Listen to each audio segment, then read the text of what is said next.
ఆ సాక్ష్యమేమనగా దేవుడు మనకు నిత్య జీవం దయచేసెను.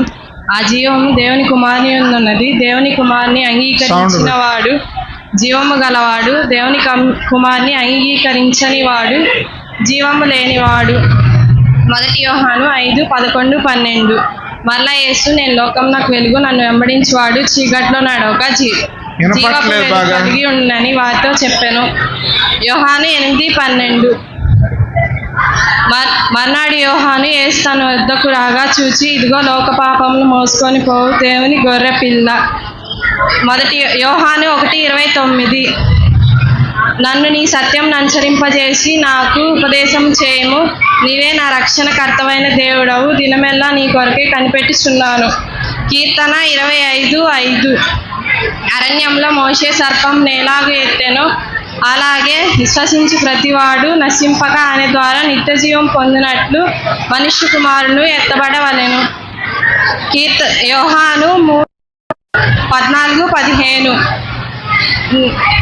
ఆ పండుగలో మహాదినమైన యేసు నిలిచి, ఎవడైనా తప్పికొనే ఎడల నా యొద్దకు వచ్చి తప్పి తీర్చుకొనవలెను.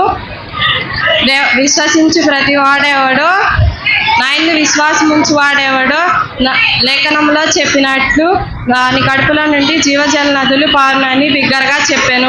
యోహాను 7:37-38. నేను తండ్రిని వేడుకొందును, మీ వద్ద ఎల్లప్పుడూ ఉండుటకు ఆయన వేరొక ఆదరణకర్తను అనగా సత్యస్వరూపి యొక్క ఆత్మను మీకు అనుగ్రహించును.